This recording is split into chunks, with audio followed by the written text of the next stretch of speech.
दोस्तों नमस्कार, आदाब, सत श्री अकाल। उर्मिलेश ऑफिशियल के इस खास कार्यक्रम आज का मंथन में आपका बहुत बहुत स्वागत है। मैं हूं उर्मिलेश। एक बड़ी दिलचस्प खबर कल ओरिजिनेट हुई उत्तर प्रदेश से। आज सभी बड़े अंग्रेजी अखबारों में मैंने देखी है, कुछ वेबसाइटों पर भी देखी, आपने भी देखी होगी।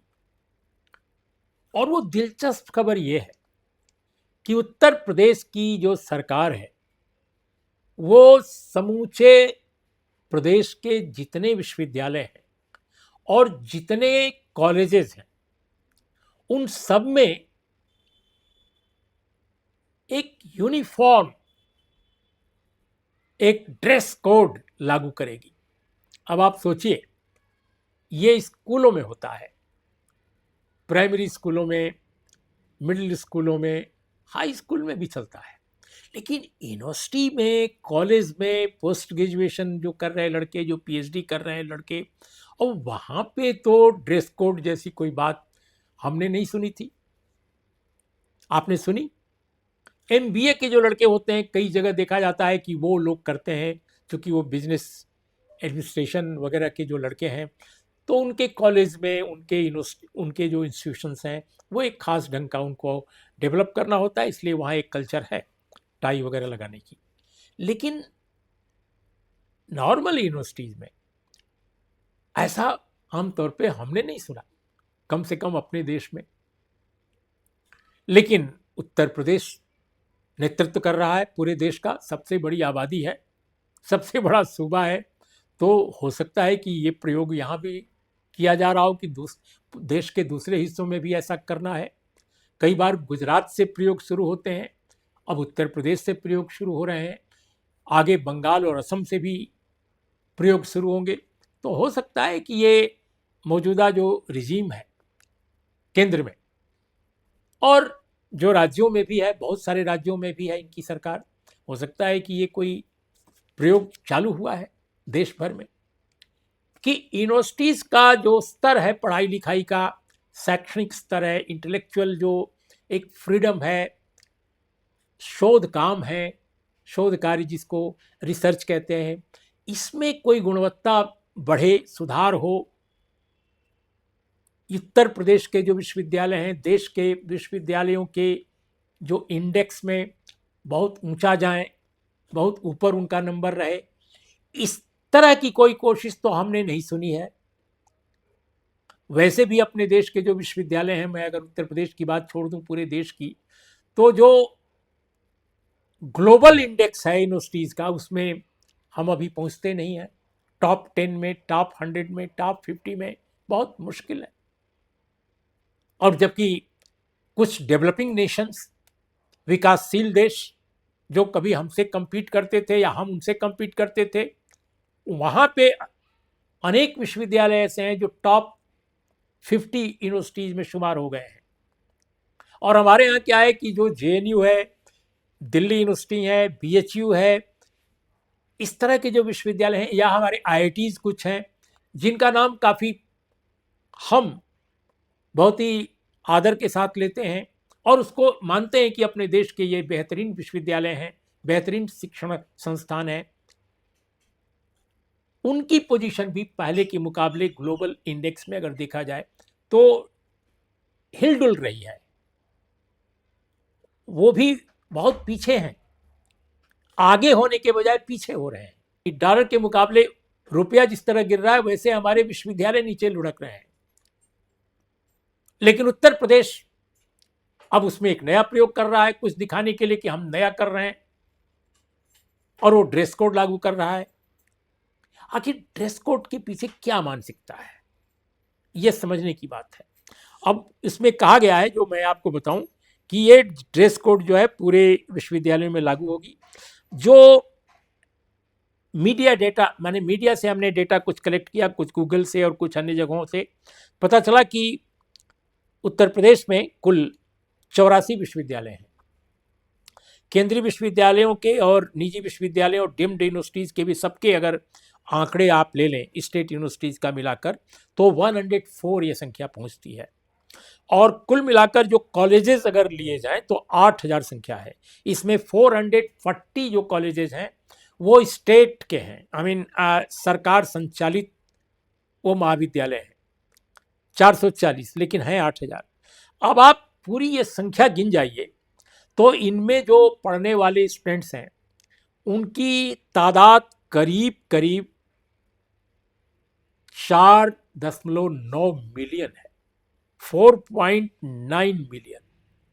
4.9 मिलियन का मतलब होता है करीब करीब 49 लाख।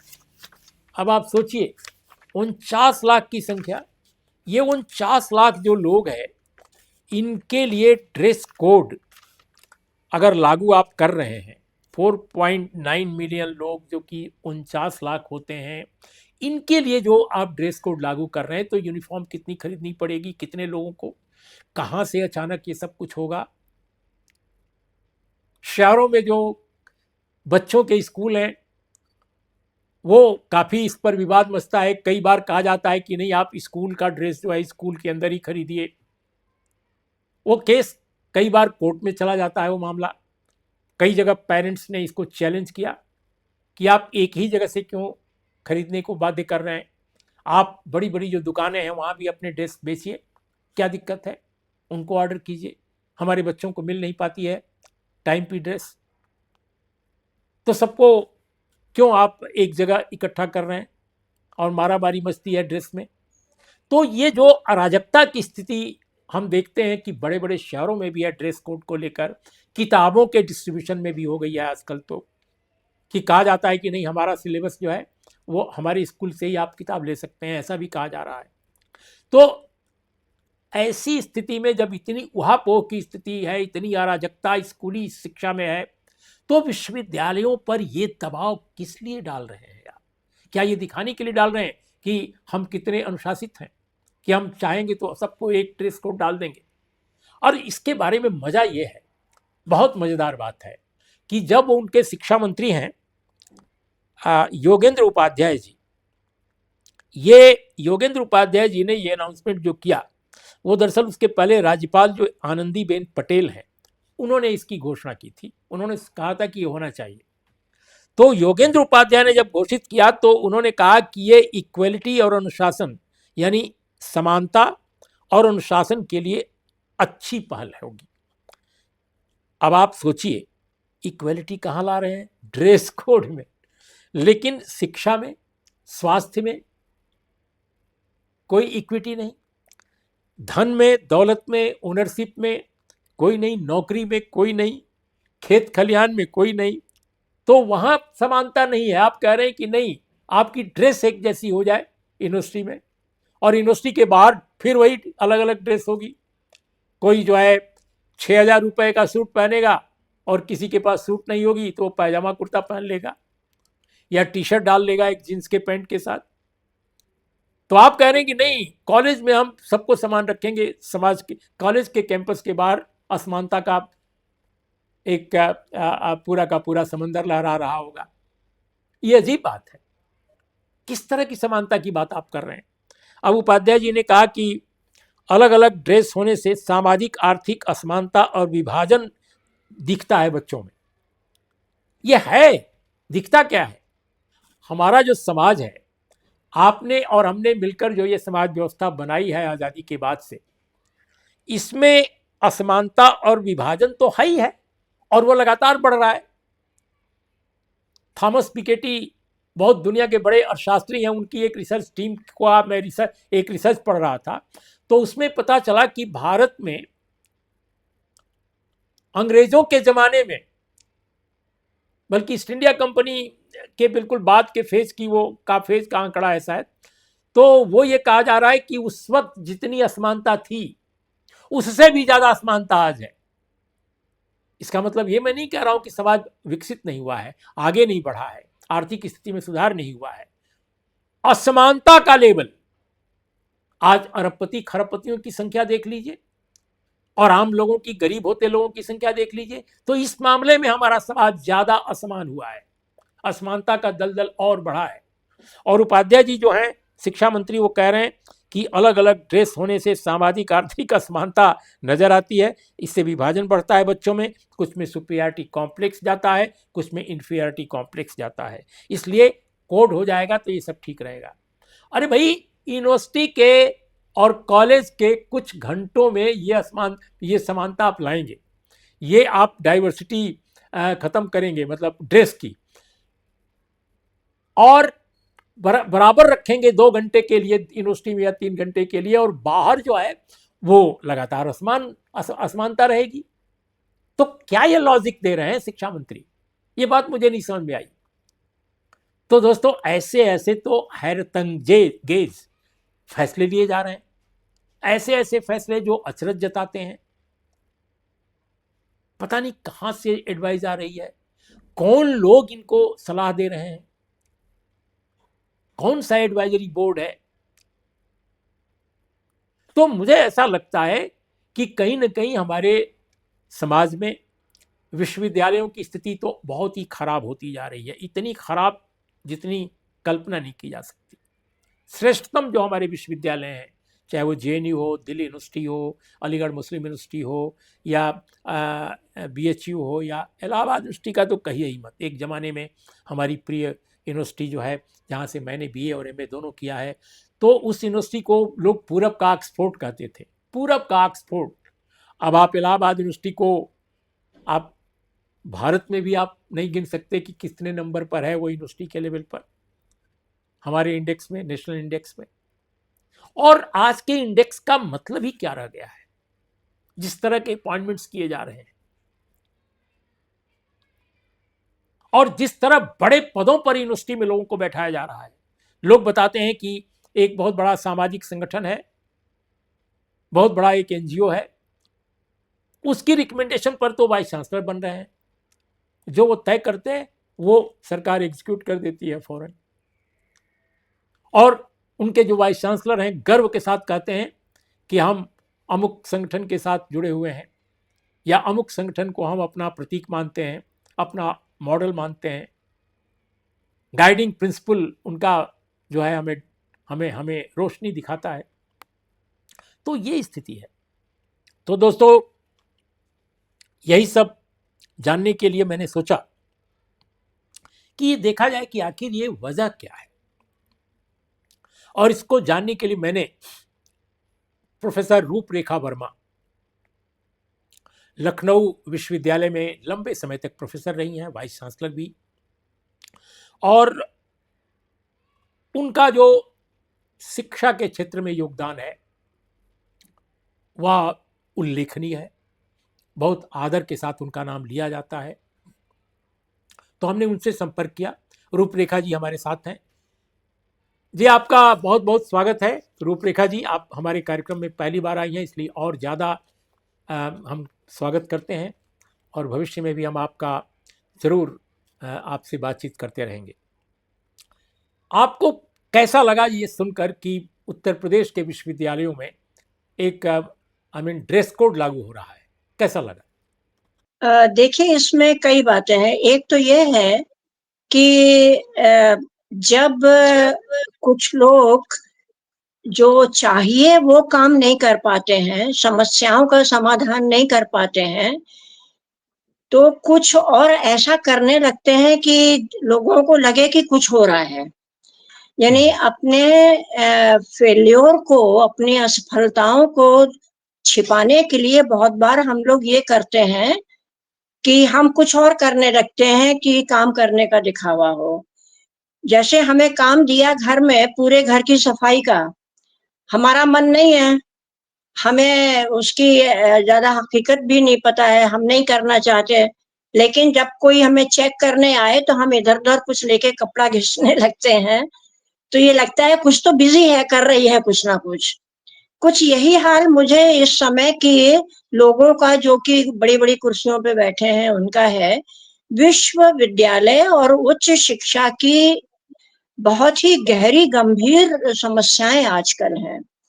उनके सही तरीके के वास्तव में जो ज्ञान जिनको है ऐसे फैकल्टी को लाना, पोज़ीशंस को भरना, लाखों हज़ारों पोस्ट खाली हैं। सही अच्छी ये लाइब्रेरी बिल्डअप करना, विद्यार्थियों के लिए उस तरह के कार्यक्रमों को करने देना जो चेतना फैलाने की हैं, क्योंकि विश्वविद्यालय लाइट हाउसेस कहे गए हैं।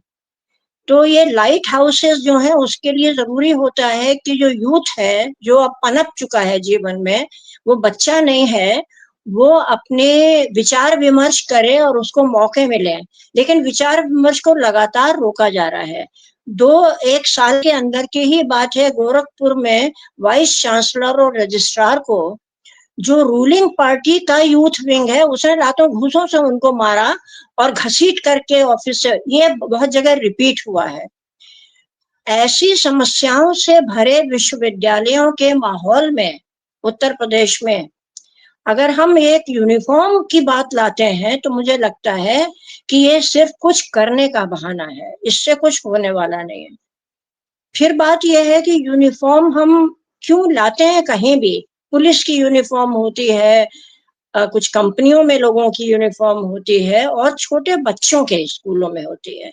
छोटे बच्चे जब कहीं रास्ता भूल जाएं, पता है कि ये यूनिफॉर्म है, वो आइडेंट कहीं कुछ गलत काम करें तो पेरेंट्स तक बताया जा सकता है, उनकी सुरक्षा के लिए होती है। विश्वविद्यालयों में उस तरह के छोटी उम्र के बच्चे नहीं, जो बन चुके हैं, जिनका व्यक्तित्व, वो आते हैं। उनको बहुत सारी चीजों की आजादी होती भी है और होनी चाहिए भी, कि वो दूसरे लाइब्रेरीज में जा सके, जगह जगह वो विचार विमर्श को ज्वाइन कर सके, हर जगह वो उनको अपनी आइडेंटिटी दिखाने की जरूरत ना हो कि हम भाई इस विश्वविद्यालय के या इस विश्वविद्यालय के इस कॉलेज के अटैच्ड जगह के इंस्टीट्यूशन के मेंबर हैं। तो मुझे ये लगता है कि ये एक बहुत ही बेकार सी चीज है जो लाई गई है। ज्यादा बड़ी समस्याएं मुंह बाए खड़ी हैं, ज्यादा गहरे सवाल विश्वविद्यालयों के सामने आज हैं। एक जो यूथ का विकास है, उनके विचारों की विमर्शी आजादी है, सबसे बड़ा सवाल आज ये है हमारे लखनऊ विश्वविद्यालय में। और मुझे पता है यूपी के बहुत सारे विश्वविद्यालयों में, सेंट्रल विश्वविद्यालय बीएचयू भी और हमारी स्टेट गवर्नमेंट से पोषित विश्वविद्यालय भी, उनमें लड़कियों की सुरक्षा, फिर जिनको कि हम शेड्यूल्ड क्लास के लोग कहते हैं, उनके मान सम्मान की सुरक्षा, टीचर्स भी शामिल हैं और उसमें विद्यार्थी भी शामिल हैं। अच्छी लाइब्रेरी देने की के जो इंतजामात हैं, वो ये बहुत बड़े सवाल हैं। हम नहीं भूले हैं कि किस तरह कई विश्वविद्यालयों में लड़कियों पर अत्याचार और हमले हुए हैं, और उसमें सेंट्रल यूनिवर्सिटी बीएचयू का मामला बहुत रहा, और पता है कि वो कहीं सत्ता से जुड़े लोग थे। और लेकिन अभी हाल में लखनऊ विश्वविद्यालय, ठीक है, एक्शन लिया गया, लेकिन वो माहौल कैसे बनेगा इस पर तो कुछ गहरा विचार विमर्श होना चाहिए ना, कि ये क्या बात है कि इतना छिछोरापन। जो विश्वविद्यालय कभी 8-10 सालों में कोई एक घटना होती थी, पूरा हिंदुस्तान हिल जाया करता था, आज रोज रोज उठ हो रही हैं ये घटनाएं, और कोई उसका नोटिस ज्यादा नहीं लेता। 1-2 दिन चर्चा रहती है, लोग सोशल मीडिया में लिखते हैं, हम भूल जाते हैं, अगले 10 घटनाएं और ऐसी हो जाती हैं। तो ये हमारे गंभीर प्रश्न हैं आज उच्च शिक्षा के बारे में और अच्छी फैकल्टी के तैनात करने में। हमारे विश्वविद्यालय में एक नया धंधा चला है, माफ कीजिएगा इस शब्द के इस्तेमाल करने के लिए, पर धंधा ही है, कि अब ज्योतिष कुंडलियां वहां बना करेंगी और उसका पेमेंट फिक्स कर दिया गया है। हमारे नए वाइस चांसलर ने पेमेंट की 1000 इतना रुपया कंसल्टेशन का, इतना रुपया बनवाने का, इतना विस्तार से कुंडली बनवाओगे तो इतना रुपया। तो हम यहाँ पर पुरोहित ही कर रहे हैं, हम ज्ञान प्राप्त कर रहे हैं। सवाल उठाना, प्रश्न करना, आलोचना करना और विभिन्न आइडियोलॉजीज के बारे में जान करके उनकी तुलना करके उनकी समीक्षा करना, ये दिमाग खोलने का एक की जगह है, कार्यशाला है विश्वविद्यालय। इसीलिए इसको लाइट हाउसेस हम कहते थे। लेकिन आज इन चीज़ों को दी जा रही है तवज्जो। तो ये गंभीर सवाल जो है कि हम विश्वविद्यालय में ज्ञान दे रहे हैं या पाखंड दे रहे हैं, जिस पाखंड के खिलाफ हमारे देश में 19वीं शताब्दी में हम उसको रिनेसां अपना कहते हैं। यूरोप के का रिनेसां का जो समय था, कालखंड था, वो हमारे भारतवर्ष के रिनेसां का कालखंड नहीं था। और हमें उस कालखंड पर गर्व है कि उसने कुछ हमारे बौद्धिक सीमाएं खोली, हमारे तौर तरीके के जो हम आदी थे उसके ऊपर प्रश्न उठाए और नए दरवाजे हमारी इंसानियत के, हम केवल अधिकार की बात नहीं कहते हैं, इंसानियत के दरवाजे खोले। उन दरवाजों को और ज्यादा चौड़ा करना विश्वविद्यालय का काम है। और सिर्फ वही काम अब नहीं हो रहा है, बाकी सब काम हो रहे हैं वहां पर। वहां भजन हो रहे हैं, कीर्तन हो रहा है, कुंडलियां बन रही हैं, और ज्योतिष शास्त्र पढ़ाया जा रहा है, हवन कैसे किया जाए यह बताया जा रहा है। लेकिन ज्ञान जिसका भंडार भारतवर्ष रहा है, तो हमें जो परंपरा की बात कहते हैं, हम तो नए काल की भी बात कहते हैं। हम तो यही कहते हैं कि दुनिया भर हमारा सीखने का, पूरी दुनिया हमारी यूनिवर्सिटी है, हम सबसे सीखेंगे, जिसका भी अच्छा है लेंगे, हमें परहेज नहीं है। लेकिन वो लोग जो कि आज सत्ता में बैठे हैं और परंपरा का गुणगान करते हैं, वो अपनी ही परंपरा से कुछ बातें ले लें। हमारे यहाँ वैदिक काल में हुए जो नक्षत्र वैज्ञानिक थे, उन्होंने बताया कि ये राहु केतु कुछ नहीं होता है। तो क्रिटिसिज्म किसी ने उन पर ढेला नहीं फेंका, किसी ने इनको देशद्रोही उस समय या समाजद्रोही नहीं कहा। तो हमारी जो खुली सोच की परंपरा है, हमारे खुली सोच बंद सोच दोनों की परंपरा रही, लेकिन जो खुली सोच की परंपरा है उसको आगे बढ़ाना सबसे पहला कर्तव्य है, जो इस समय संकट में है। तो हम यूनिफॉर्म की बात कर रहे हैं, कल हम ये कहेंगे कि हम कौन से चीजें वहां पर कैंटीन में रखी जानी चाहिए, उस कैंटीन में समोसे होने चाहिए या भेलपुड़ी होनी चाहिए। अब कर ये समाधान, ये प्रश्न हमारे प्रश्न नहीं है, ये हमारे युवाओं के प्रश्न नहीं है, जिनके माँ बाप बहुत सारे जो ग्रामीण ही नहीं बल्कि शहरों में भी जो कि गलियों से निकल के आते हैं, वो अपनी जमीन गिरवी रख के बच्चों को भेजते हैं कि हम नहीं बन पाए, बच्चे कहीं पहुंचेंगे। ये उनके खिलाफ अन्याय है, मुझे लगता है। बहुत बहुत शुक्रिया, बहुत शुक्रिया। धन्यवाद। तो दोस्तों, आपने रूपरेखा जी की बात सुनी, और उनकी बात के साथ ही मैं, और उनकी बातों से असहमति का कोई प्रश्न नहीं, बिल्कुल सटीक बात कही है उन्होंने। तो आज की चर्चा का समापन हम यही करते हैं। नमस्कार, आदाब, सत श्री अकाल। दोस्तों, आपसे फिर एक अपील करते हैं कि आप हमारे कार्यक्रम को देखते हैं।